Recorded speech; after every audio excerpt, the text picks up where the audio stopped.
大家好，这一节课程与大家分享模块与布局管理。首先，我们需要进入店铺的一个装修后台。我们现在打开浏览器，进入淘宝网首页，在这里鼠标左击卖家中心，页面往下拉。我们需要在左边找到这个店铺管理，鼠标左击店铺装修，鼠标左击 PC 端，在首页后面这里鼠标左击装修页面。那这时我们已经成功的进入这么一个店铺的一个装修后台。接下来我们开始讲解第一点，模块界面讲解。我们现在需要在左边找到这个模块，在这里大家可以看到里面有不同尺寸的一个模块。目前我们所看到的这个模块就是950模块，它的一个最大尺寸为950。我们现在需要了解一下这个1920智能版模块，在这里鼠标左击一下，我们需要在这个基础版模块里面找到这个全屏宽图，鼠标左击全屏宽图模块不放，直接拖动到内容区。当它出现黄色的时候，我们可以松开鼠标左键。大家可以看到，这个就是1920模块，它的一个最大宽度为1920。我们现在需要将这个模块进行一个删除。我们在这里还是鼠标左击所有。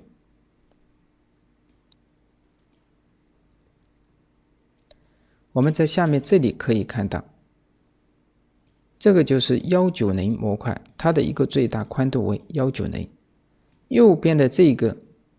它是750模块，它的一个最大宽度为750。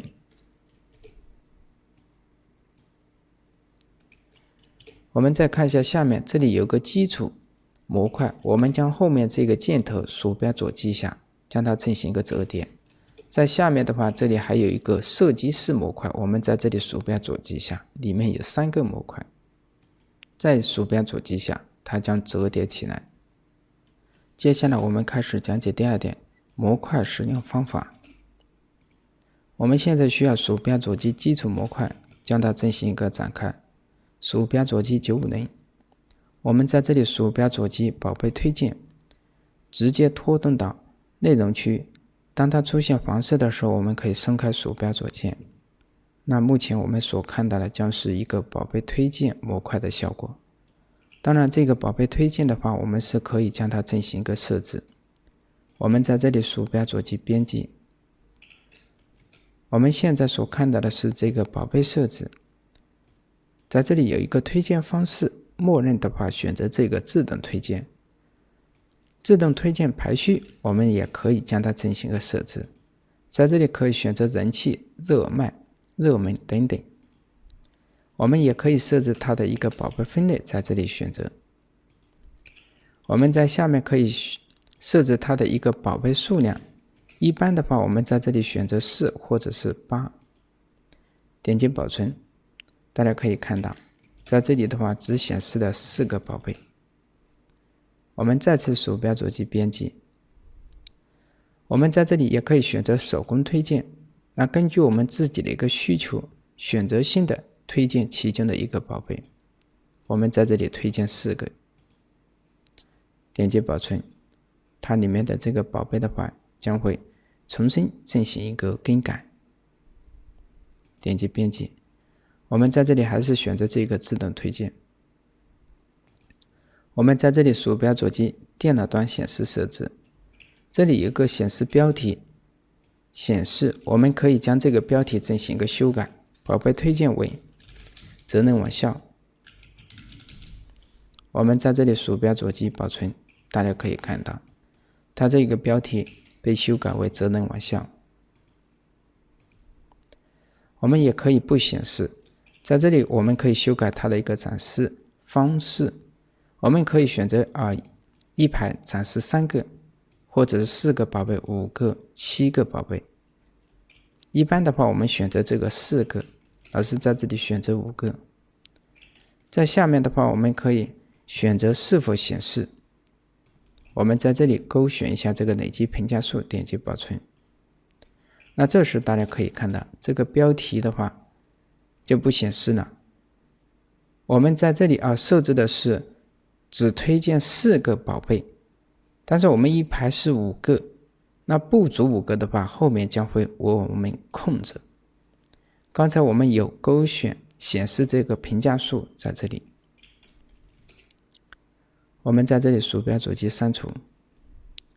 我们再看一下后面的模块，这个自动移区模块的话，老师这里不讲解，后面课程我们会重点讲解到这个自动移区模块，也是我们所有模块当中最重要的一个模块。图片轮播的话，老师就不讲解，上一节课程我们有讲解到1920全屏轮播和这个图片轮播它们的一个设置方法是一样的。我们在这里鼠标左击有层链接模块拖动到这里，伸开鼠标左键。我们在这里鼠标左击编辑，我们在这里看到有一个内容设置链接文字，我们可以在这里修改它的一个链接名称则能网校。我们可以添加这一个则能网校的一个链接。那这个有层链接是什么意思呢？假如我们现在有2个店铺，一个是卖女装的，一个是卖彩妆的，那可能有一些买家在店铺买了一些服装以后，他还想买一些彩妆，那在这种情况下，你就可以将你彩妆店铺名称在这里输入，然后再添加你彩妆店铺的一个店铺链接地址。那这样买家买了衣服以后，看到还有彩妆的话，他可能会在这里点击进去，跳转到你彩妆店铺里面去购买。在这里可以设置文字，也可以选择图片，最好大家是设置一个图片这个是图片尺寸，在这里点击上传就可以了。买家可以通过你这么一个广告图，然后点击跳转到你那个彩妆店铺去。当然这里可以添加多个店铺在这里添加都可以，那你不需要的话可以将它进行个删除也是可以的。在这里显示设置的话，也就是说它的一个有层链接这个标题是否显示，你也可以修改名称等等。我们将它进行个删除。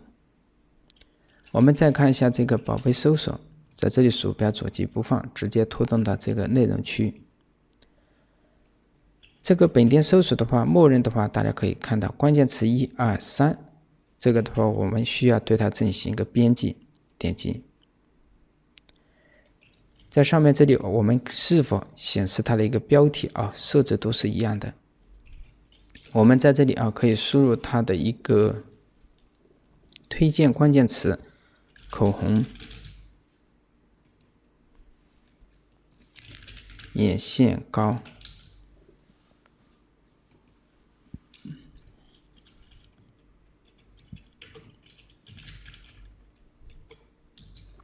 BB 霜，我们也可以在这里设置它的一个预设关键词。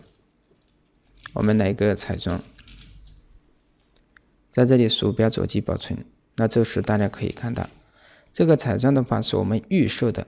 买家的话直接点击搜索就可以搜索这个彩妆关键词。当然，这后面的话是我们预设好的一个热搜索关键词，提示买家可以搜索口红或者是眼线膏等等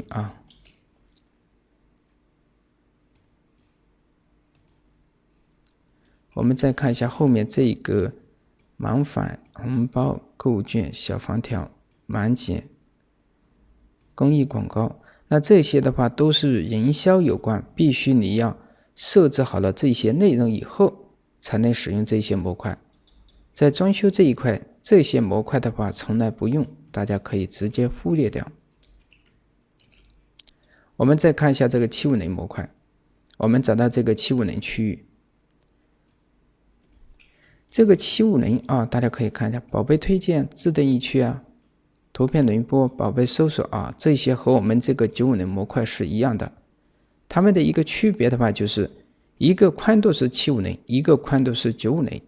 它们的一个模块使用设置都是一样的。我们再看一下这个190， 190的话相对来说会多出一些模块。宝贝推荐一样，这里有个宝贝排行，我们在这里鼠标左击不放，直接拖动到这个190区域。宝贝排行就是这样的一个大家可以看到，这个的话是按销量来的，你这个店铺销量宝贝数量高的话在最上面，这样的一个排序。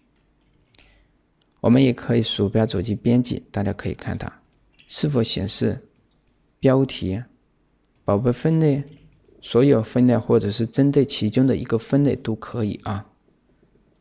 那这里也可以设置它的一个显示数量，这些默认，老师建议大家默认就可以了。这些我们基本上不会去很少去设置这一些，我们将它进行个删除。我们再看一下这个默认分类老师这里已经添加了就是这一个模块宝贝分类，前提是你店铺必须要对宝贝进行一个分类，才会显示这些分类名称。这个分类的一个目的的话，也就是说方便于买家能够快速的找到他需要的一个分类的宝贝。我们再看一下这个个性分类，个性分类的话其实大家已经看到了，和我们这个宝贝分类有点类似。那在这里的话我们将它进行个删除，这个模块的话也很少用。自定义区、图片这些的话都是一样的。我们在这里还可以添加一个客服中心，我们在这里鼠标左击编辑，在这里面我们可以设置它的一个工作时间或者是联系方式，这的话按提示操作就可以了。我们可以在这里留下自己的手机号码等等或者是固定电话，我们点击保存，大家可以看一下，就是这么一个效果。我们再看一下这个生意参谋这个的话在这里鼠标左击不放，直接拖动到这里。我们在这里它只是一个模块，是不能进行个编辑。那这个生意参谋是什么意思呢？也就是说根据你店铺每天的一个访客数量等等的一些数据这些数据的话本身是卖家后台才能看到的。当然你可以添加这个模块的话放在这里，那买家进来也可以看到你店铺的一些数据。这个模块的话基本不用我们也可以添加一些无线二维码，我们可以放在这里。那之前有些学员会看到别人店铺有这个其实就是一个模块，拖进来就可以了。买家可以通过手机直接扫这个二维码，就可以到你手机店铺。这里还有一个充值中心，这个的话建议大家不要去添加因为这个充值的话不是你店铺在销售，那这个的话是为别人的店铺进行一个打广告。我们将它进行一个删除。这里还可以添加宝贝搜索在这里就不拖动了。这里还有一个公益广告在这里拖进去，大家可以看一下，点击编辑。那这个的话没有多大意义我们将它进行一个删除。好，那我们这个所有的一些模块的话就讲解完了。我们再往下看一下，在下面有一个比较关键的在这里有一个尾页我们在这里大家可以看到，我们这个尾页这里在这里并不能去编辑我们在这里尝试给它添加一个模块。这时大家可以看到，在这里的话只能添加这个自定义区模块，这里是不能添加这个宝贝分类什么轮廓只支持这一个自定义区模块。我们在这里鼠标左击编辑在这里面可以随便打一些内容等等这个自定义区的话，老师在这里不讲解后面课程我们会讲解到这里面所有的模块我们都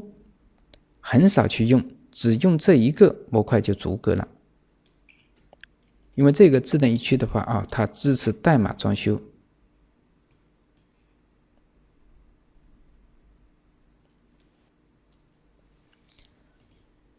接下来我们再讲解一下这个设计师模块啊。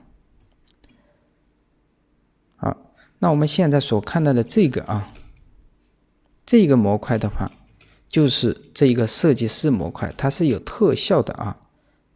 假如我们现在在这里将这个模块删除掉，我们不小心把这些模块删除掉了，那我们现在需要添加，需要通过这个设计师模块在这里我们现在需要看一下第一个叫做特价区模块，我们拖进来，大家可以看到，我们在这里可以鼠标左击编辑在这里可以将它进行一个设置这个左侧大图就是这个，我们在这里选择一个宝贝，选择就可以了。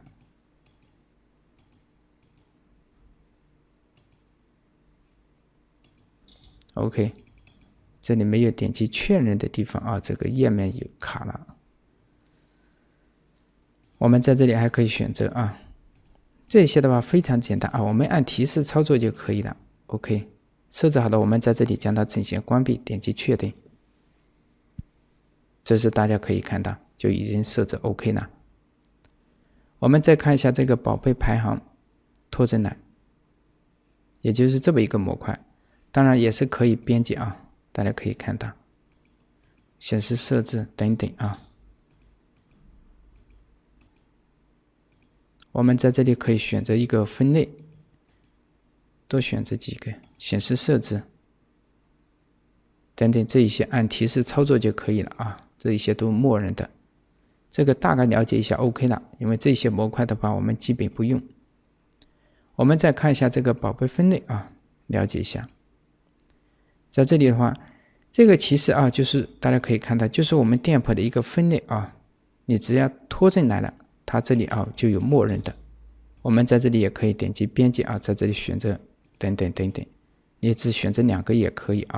本来是3个，你选择2个，它就显示2个。OK， 删除。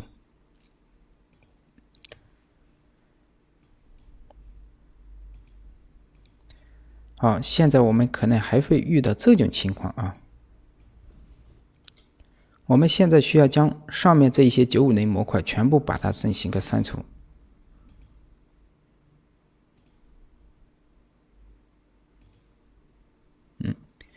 那我们再看一下现在只剩下了这一个190或者是750的一个模块，这些全部删除了以后，现在我又想添加一个950的一个模块，那这时候我们在这里鼠标左击这个950，在这里鼠标左击自定义，我拖动到这里，当出现黄色的时候，我可以伸开鼠标左键，大家可以看到我们拖过来的话只有190或者是750，但是它不存在这么一个950模块。那我现在需要添加一个950模块该怎么办？那这时候我们需要用到这个布局管理。我们现在需要在这里鼠标左击布局管理，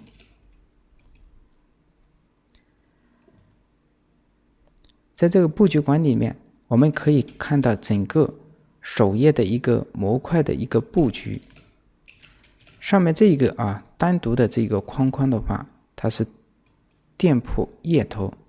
那中间这个位置的就是我们这一个内容区，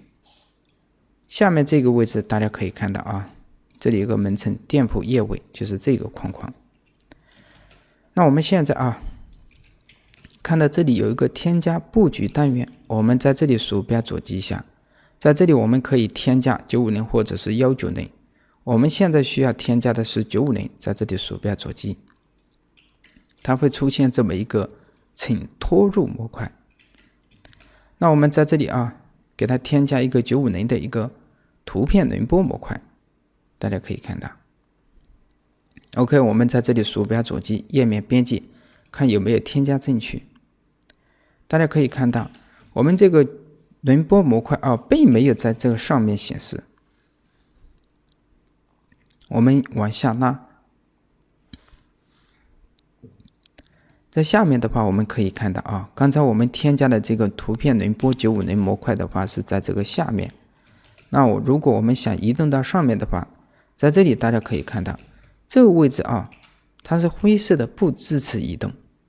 那我们需要再次鼠标左击布局管理。那我们需要在这个布局管理将这个950图片轮播模块移动到这个位置。那我们可以在后面可以看到这个位置有一个坐标，我们在这里鼠标左击不放，这个位置不放可以往上拖动，直接拖动到你需要的这个位置，伸开鼠标左键 OK。 我们再次鼠标左击页面编辑，大家可以看到，那我们这个950轮播模块的话就已经添加成功了。只要添加其中的一个950模块，那我们在这里还可以添加更多的模块，大家可以看到。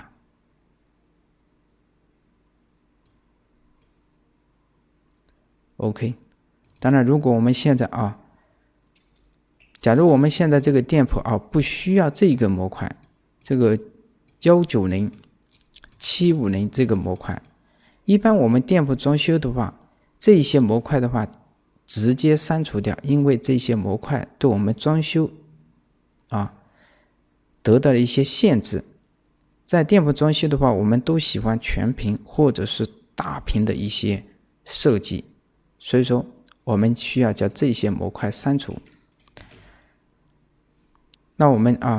在这里我们在页面编辑里面去，大家可以看一下，我们在这里也可以这样一个一个去删除，这样太麻烦了，太慢了。我们直接在这个布局管里面找到这个模块，在这里鼠标左击删除，可以将它一起全部删除了。那这时候我们需要再次鼠标左击页面编辑，大家可以看一下，在我们这个页面的话是找不到190或者是750模块。如果你需要再次添加的话，我们需要再次返回到这个布局管理，我们在这里鼠标左击添加布局单元，选择这一个190、750，那这时候我们在这里再次添加模块 OK。 那这时候我们再次点击页面编辑，我们在这个页面就可以看到这个190、750模块。好了，那我们这一节课程的话就讲解到这里，感谢大家的支持。